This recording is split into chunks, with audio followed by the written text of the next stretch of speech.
natutumba na si Tatay Digong habang siya po ay nasa detensyon. Naglalakad, natutumba, nung minsan tumama ang ulo. Isang nakakalungkot po ito na balita para sa ating mga Pilipino na nagmamahal kay former President Rodrigo Roa Duterte. Bigla umanong bumagsak si former President Duterte sa ICC Detention Center.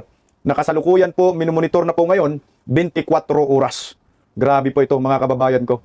Matindi po ang parusa na tinamo ni Tatay Digong under Marcos admin.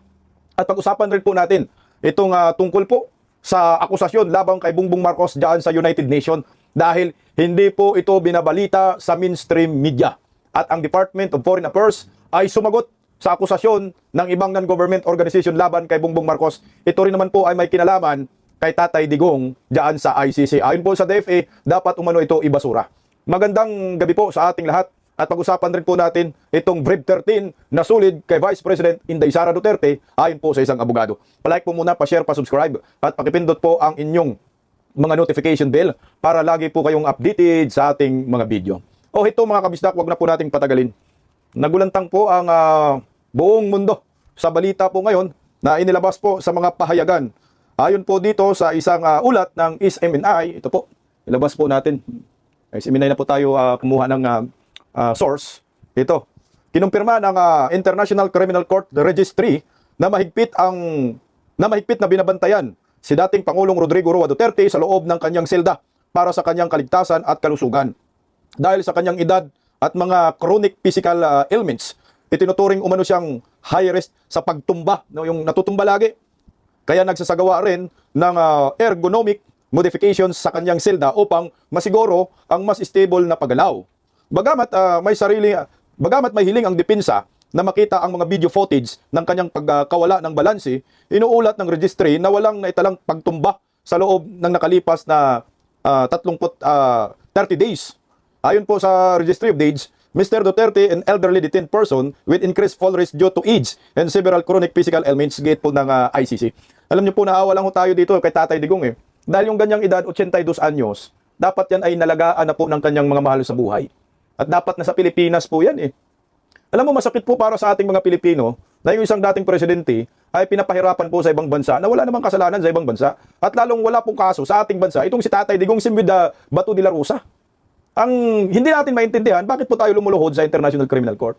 Kung tunay po na International Criminal Court, itong mga hinayupak na sa ICC, nangangalaga ng human rights, dapat ho, pauwiin na po ninyo ngayon po si Tatay Digong para maagapan naman ho ang kanyang kalusugan. At dito na lang po yan sa Pilipinas. Kung may pagdinig, dito na lang po sa Pilipinas kung may kaso man yan. Para man lang, yung ilang mga araw na nalalabi kay former President Duterte ay makapiling ng kanyang mahal sa buhay at ng kanyang mga anak at ng nating mga Pilipino. Matanda na po yan, 82 anyos. At ito pakinggan po natin si Attorney Harry Roque. Kasi mas nakakatakot na po yung nangyayari kay Tatay Digong kung dito sa ICC ang sabi na wala naman daw pagtumba, pero ito sinabi po ni Attorney Harry Roque na talagang paulit-ulit na po na natutumba si Tatay Digong kasi nga, siyempre wala nang mga lakas yung kanyang mga katawan dyan, mga buto-buto, mahihina na ho talaga. Dito nga, sa 60 anyos pa nga, sa 60 anyos pa lang, ang hina-hina na ho eh. Pero ito, pakinggan po natin si Attorney Harry Roque, dagdag po na update patungkol po dyan, narito. Magandang araw po sa inyong lahat ha. Nako, kakalabas lang po ng kumpirmasyon ng International Criminal Court Registry na totoo po, natutumba na si Tatay Digong habang siya po ay nasa detensyon. Naglalakad, natutumba, nung minsan tumama ang ulo.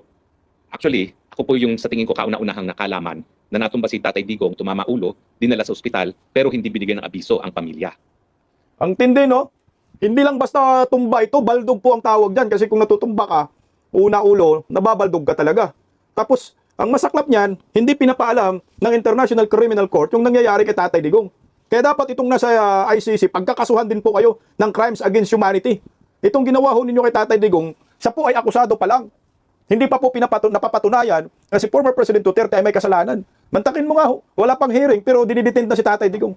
As in, ganito po, kahayop itong International Criminal Court. Baldog po yan. Ang problema dyan, kung merong namumuong dugo, o sabi, dinadala daw sa ospital, hindi rin naman pinaalam sa kay Vice President Inday Sara, di ba?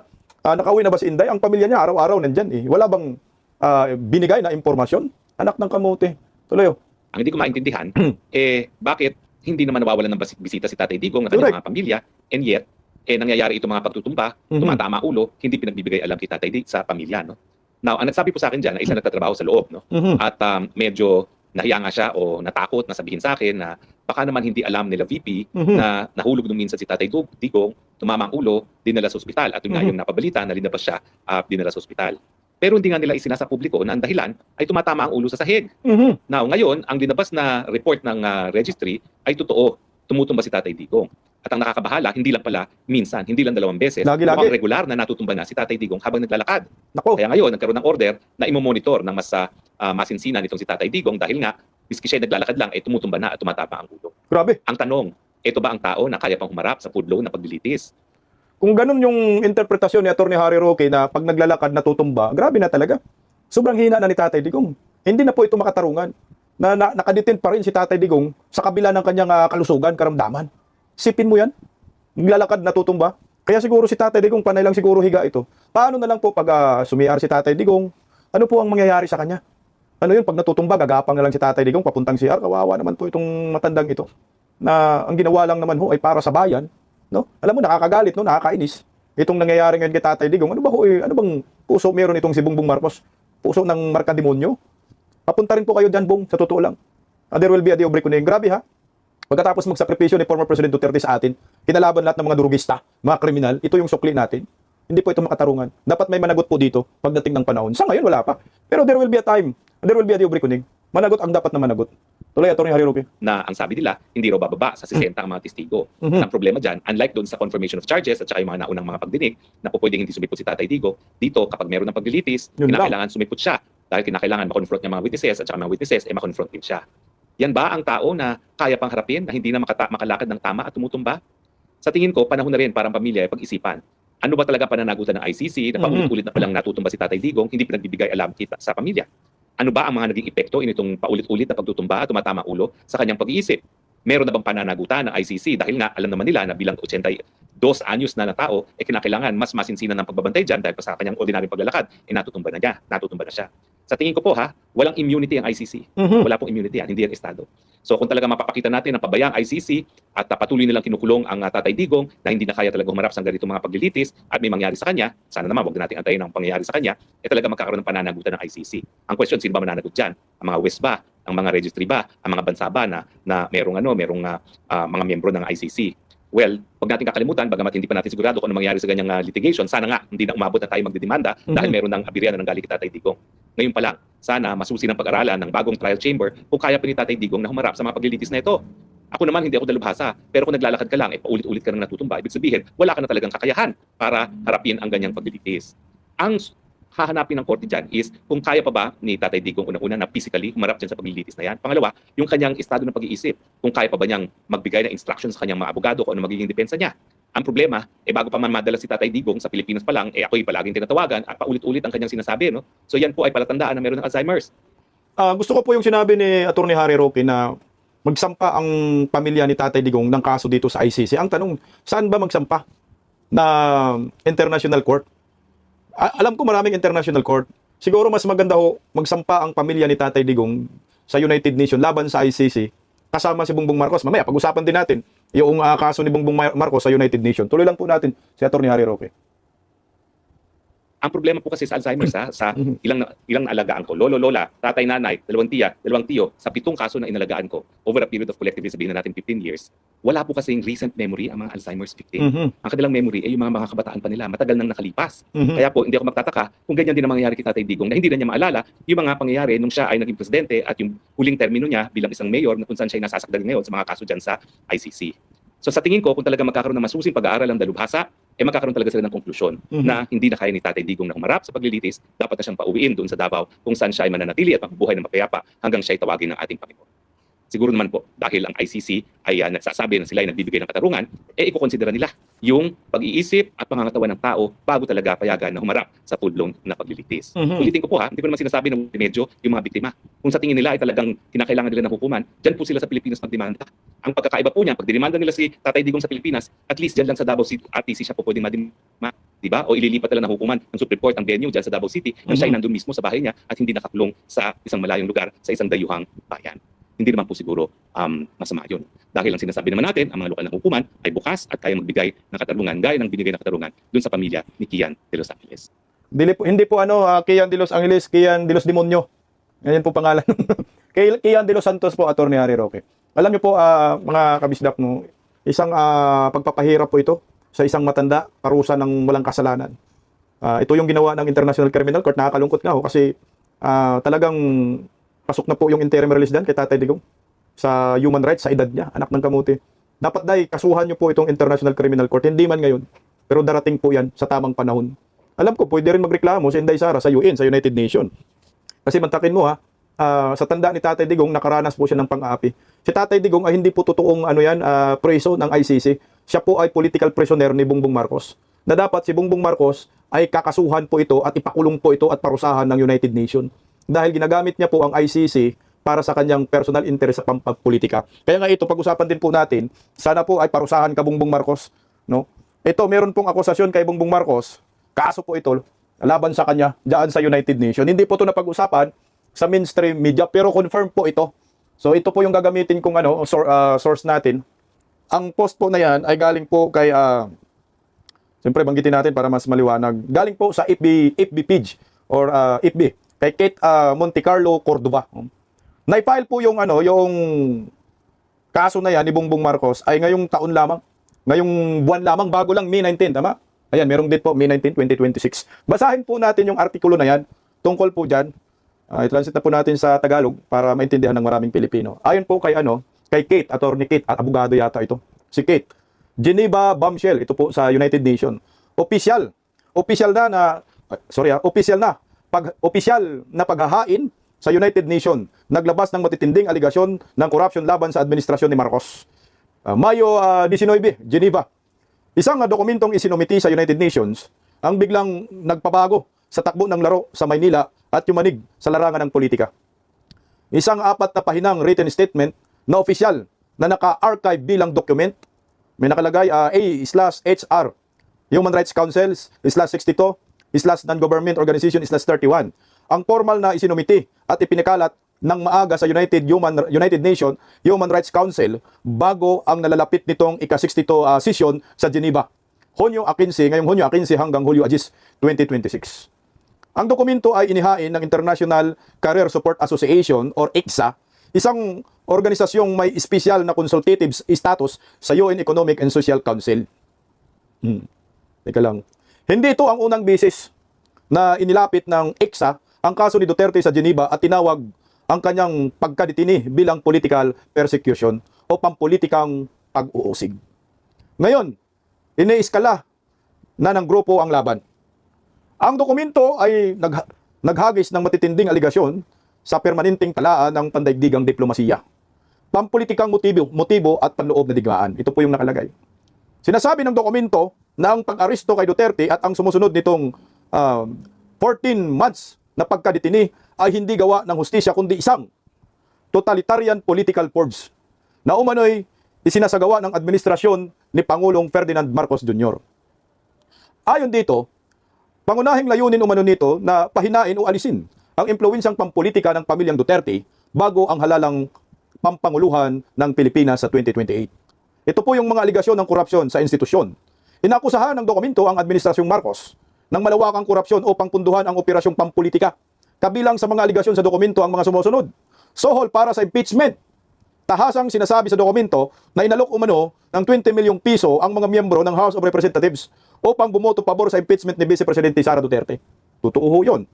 Pangalawa, pagnanakaw sa pundo ng bayan. Inaakusahang bilyong-bilyong piso umano ang ilihis mula sa mga flood control projects o ghost projects, pambansang serbisyong pangkalusugan at social security system upang punduhan ang pampolitikang pamimilit. Pagbibinta ng gold reserve. Nakasaad din sa dokumento na mabilis umanong ibininta ng Bangko Sentral ng Pilipinas ang halos 25 tonelada ng gold reserve ng bansa upang makalikom ng pirang hindi matuntun. Mga paglabag sa pandaigdigang batas at Rome Statute. Igidayet ng dokumento na nilabag umano ng ICC ang ilang pangunahing prinsipyong legal. Prinsipyo ng complementary, Rome Statute Article 1, ang ICC ay korte lamang na huling resort dahil may gumagana at independenteng hudikatura ang Pilipinas. Ang pag-iwas dito ay paglabag umano sa prinsipyo ng complementarity, ang mismong pundasyong legal ng ICC. Karapatan sa interim release, Rome Statute Article 59. ang sapilitang pagdala kay Duterte ay umano'y lumaktaw sa domestic judicial review at nagkait sa kanya ng karapatang mag-apply para sa pansamantalang paglaya. Presumption of innocence at arbitrary detention. Articles 9 at 14. Ang walang tagdang pagkakadetini sa isang 81 years old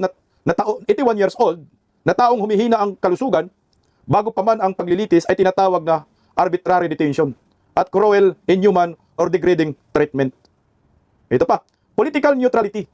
Ram Statute Article 42, Laws open parenthesis 3. Inakusahan din ito ang ICC Office of the Prosecutor na nawalan umano ng pagiging objektibo dahil nagamit ito bilang kasangkapan ng isang partisanong grupong pampolitika sa loob ng bansa.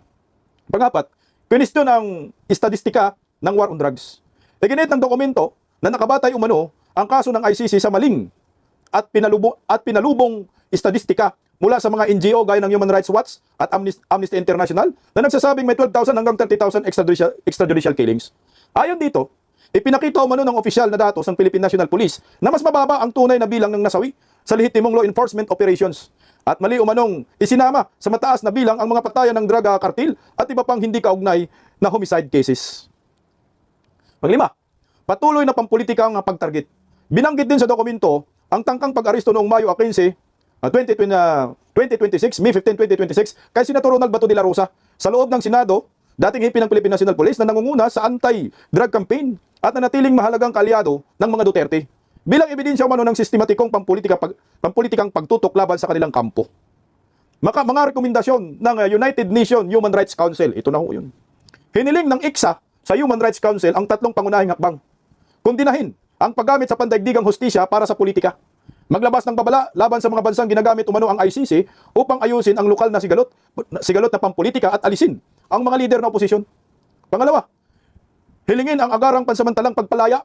Hikayatin ang ICC na agad payagan ang interim o conditional release ni Rodrigo Duterte dahil sa makataong dahilan kabilang ang kanyang edad na 81 years old at humihina ang kalusugan.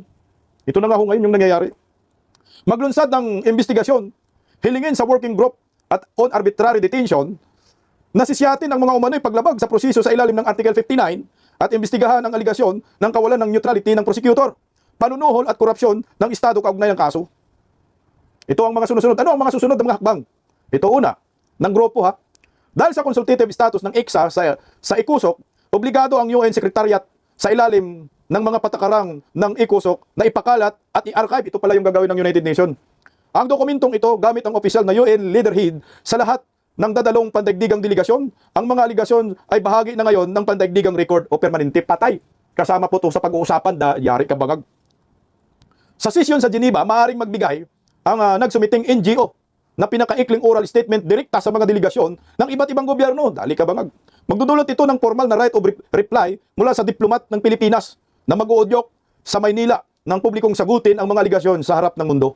Pangatlo, hinihiling din ng dokumento sa UN Working Group on arbitrary detention na imbestigahan ang pagkadetini kay Duterte, malaki ang magiging epekto ng kanilang findings sa pandaigdigang opinyon publiko at sa usapin ng geopolitical legitimacy. Ano po ang epekto sa Pilipinas kay Marcos at sa 2028? O ito. Para sa sambayan ng Pilipino, ipinakita ang pangyayaring ito na tuluyan ng lumampas sa lokal na arena ng Pilipinas ang sigalot ng Duterte at Marcos. Ano man ang paniniwala ng bawat isa tungkol sa drug war sa legal na proseso o sa motibong pampolitika, lumalawak na ang larangan ng laban. Ang Geneva ay isa na ngayong entablado ng digmaang ito. Para sa Administrasyong Marcos, isa itong maingat, ngunit matinding dagok sa reputasyon. Ang mga aligasyon ng panunuhol at pagbibinta ng gold reserve na nakapaloob sa isang dokumento ng UN, kahit hindi pa napapatunayan, ay maaaring maging sanggunian ng mga banyagang gobyerno, international creditors, at mga kritikong diplomatiko, mapipilitan ang administrasyon na formal na tumugon sa ika-62 session o harapin ang impresyon ng pananahimik. Para naman sa mga aliado ni Duterte at sa kalkulasyon para sa 2028 presidential election, isa itong kontra-opensiba. Mula nang ilipat si Duterte sa ICC noong March 11, 2025, siya ay nakakulong sa ICC Detention Center sa Dahig. Bawat buwang lumilipas ng walang paglilitis ay nagiging bala sa naratibo. Ginawa ng UNHRC ang submission na isang pandaigdigang kwento ng martyrdom ang kanyang pagkakadetini. Isang naratibong maaaring palakasin ng kanyang mga taga-suporta sa iba't ibang plataforma habang papalapit ang susunod na halalan. Pero sa international community, mayroon ng permanenteng record na nag-uugnay sa ilang opisyal ng gobyerno ng Pilipinas sa mga aligasyon sa korupsyon sa institusyon, pagbibinta ng gold reserves at paggamit umano sa International Tribunal bilang kasangkapan. Mapatunayan man o hindi ang mga aligasyon, ito ay halos hindi na iyon ang punto umiiral ng dokumento at ito ay mababanggit at magagamit bilang sanggunian. Agad naman po sumagot dyan ang Department of Foreign Affairs pero wala pong opisyal na statement itong Palacio de Polvoron. Pero wala na, putsa na, didinggin na po yan sa United Nations, makabangag. Ayan po ayan. DFA as on rights body to dismiss claims versus Marcos. O ito, para mas detalyado, ang ating, ito po yung sagot ng United. Mga bataan ni Bangag. Saan ba yan? Kailang ito. Department of Foreign Affairs sa UN na paratang na ginagamit ni PBBM ang ICC labang kay Duterte. Ibabasura daw. Ayon po sa ayon po sa Department of Foreign Affairs. Hiniling ng Department of Foreign Affairs sa mga human rights offices ng United Nations na ibasura ang mga aligasyong inihain ng isang international non-government organization laban sa administrasyon ni Pangulong Ferdinand Marcos Bongbong Marcos Jr. Ayon sa DFA, baseless umano ang mga claim ng International Career Support Association or EXA na ginagamit umano ng Marcos administrasyon ang International Criminal Court laban kay dating Pangulong Duterte upang pahinain ang posibilidad ng pagbabalik ng kanilang pamilya sa 2028 elections. Kabilang dito umano sa mga aligasyon ng EXA ang bribery at iba pang financial anomalies na isinumite nito sa United Nations Human Rights Council at Office of the High Commissioner for Human Rights. Yan ang sabi, this is not first time the International Career Support Association has brought these baseless claims before the United Nations ayon po sa Department of Foreign Affairs. Anong walang basihan? Putang ina, ang daming video, ma'am. Di ba, DFA? Ang daming mga ebidensya, alam na po ng sabi ng Pilipino yan sa buong mundo, sasabihin ninyo baseless. Ito naman po ang sagot. Yan yung loading natin po. Buti pa yung Hapon, yung bansang Japan, agresibo po sa pagtulong kay Tatay Digong. Ito po yung post ni Sean Ferguson Pojiki. Sila po yung mga petitioner ito, tinatranslate ko na po sa Tagalog para mas maayos ang ating pagbabalita. Ito po yung sagot ni Pojiki. Kung tunay ngang sinusubukan ng administrasyong Marcos nagipitin ang United Nations kaugnay ng pagsumiti ng isang NGO sa Human Rights Council, may tuturing itong isa sa pinakamalaking diplomatikong sariling kapalpakan sa makabagong panahon. Ang pagtatangkang dalhin sa sistema ng UN ang estilo ng pananakot na karaniwang ginagamit sa loob ng bansa na para bang ang pangdaigdigang komunidad ay parang isang kontroladong lokal ng press conference ay hindi nagpapakita ng lakas. Ito ay lantad na pagpapakita ng kawalang katiyakan o insecurity. Kapansin-pansin ang kabalintunaan sa pagsisikap na itinanggi ang mga paratang ng pampulitikang pagsikil, lalo lamang nilang pinagtitibay ang mismong mga alalahaning ibinabato laban sa kanila.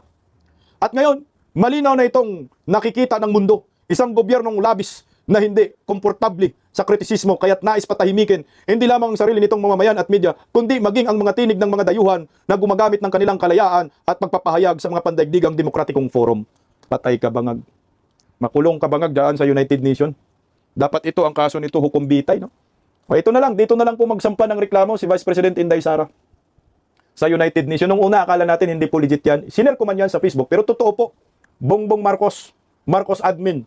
Dali kayo sa United Nations. Harapin po ninyo ang kaso ninyo. Alam niyo po mga kababayan ko, itong kawalang hiyaan ng gobyernong Marcos. Sa mga Pilipino, hindi lang sa mga Duterte, there will be a day of reckoning. At walang iba po na makakatulong dyan, kundi si Vice President Inday Sara Duterte. Na ayon po kay Attorney Respicio, sulit ang Bread 13 para kay Vice President Inday Sara Duterte. At panigurado kayo Bongbong Marcos ICC, mananagot kayo sa 2028. Panoorin po natin, pakinggan natin ang interview ito. Speaking of impeachment at itong mga kaso laban po sa mga senador, kinakasuhan po sila.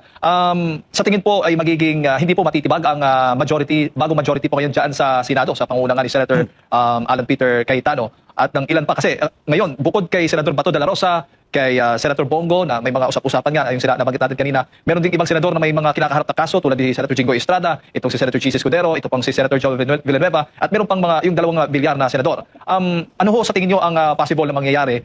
Magiging solid pa rin ba yung boto ng majority or magiging mas marami po o magkakaroon po ng maraming boto sa conviction or acquittal dito sa impeachment case ni VP Sara Duterte? Solid pa rin yan. Ang ganda ng majority. Yun ang maganda sa ating democratic country ngayon At sa ating freedom of speech. Tingnan ninyo, ang daming bumaliktad na senator at pumahanig sila sa taong bayan. Imagine na lang kung tumahimik tayo at patuloy tayong pinersecute at yung narrative na lang nila ang gumana sa public media. So ibig sabihin, hindi natin makukumbinsi yung mga senador na pumahanig sa tama. Hindi nila maririnig yung totoong boses ng taong bayan. Itong mga senador na ito, may obligasyon sa publiko ito, may obligasyon sa taong bayan dahil Republican government tayo, sila ang representative ng public. Kaya kung ano ang boses ng public, yun dapat ang sundin nila. Buti na lang, nag-ingay tayo, lumaban tayo, narinig nilang boses ng publiko at yun yung in-espouse nila. Kaya sila na yung majority na ngayon at kampi natin sila ngayon sa majority. For as long as parati tayo kung nag-iingay, parati tayo lumalaban, parati natin ina-articulate ng maayos na tayo ay nasa panig ng tama, sila ay papanig sa atin, ang majority, dahil ang taong bayan ay parating nasa tama. Ngayon, iniisip nila yung ating mga kakampi doon. Sila Bato, sila Go, at yung mga kaso na ikasampa. Pero tandaan natin, yung pagboto ng pag-convict ay absolute 2/3. So, ibig sabihin, kahit mag-absent o nakakulong pa man din, nakakulong yung mga members yan, o nasa Hague yung mga members yan, o nasa bundok yung mga members yan, or absent sila, kailangan mo ng 16 na boto para ma-convict sa impeachment si VP Sara Duterte. So, kahit absent sila, kung di nila kayang kunin yung 16, panalo tayo dyan. Ang boring-boring na yan pagdating sa impeachment trial kasi yun nga ang mali nila eh. Kung titingnan natin, parang blessing in disguise na nagkaroon sila ng mini trial doon sa Commission on Justice kasi wala nang bago na susunod. Kung baga naluto na eh. Hindi mo na pwedeng ipainit pa ulit dyan sa Senate kasi natikman na namin yan eh. Correct. Wala pang bago.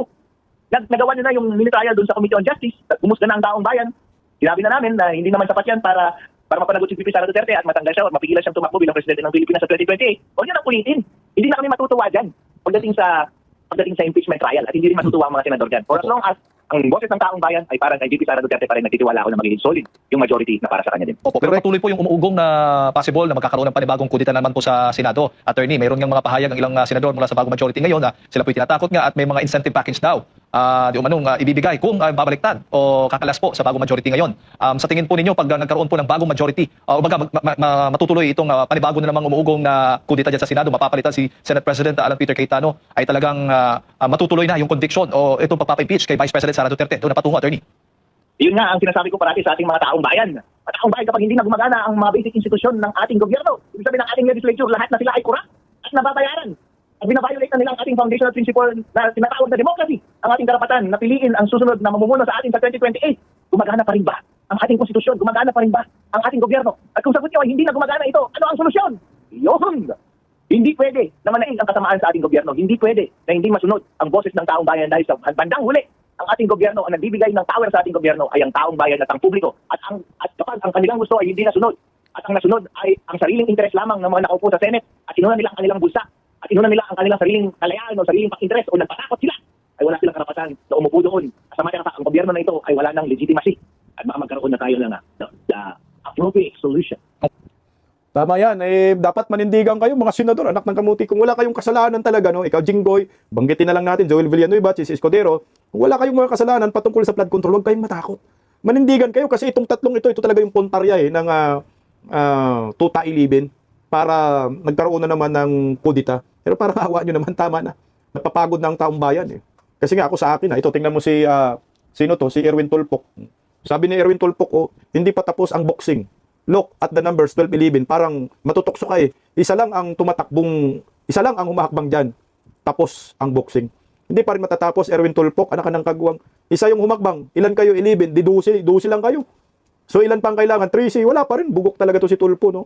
So anyway, kung yun ang plano ho nila, sa akin, sana po manindigan kayong tatlo kasi ang kanilang puntarya talaga, itong tatlong inakusahan sa flood control. Dasal lang po tayo sa kalusugan ni former President Duterte. Kasi nga, ang bagong defense legal team ni Tatay Digong ay hiningi na i-review natin muli yung kalusugan ni Tatay Digong at humingi rin ng video kung ano nangyayari kay Tatay Digong hindi nagbigay ang ICC. Day, nangyari man ito, Day. Sana ho, pagdating sa 2028, alam mo na ang gagawin mo. There will be a day of reckoning. May karma rin dito sa mga bangag admin.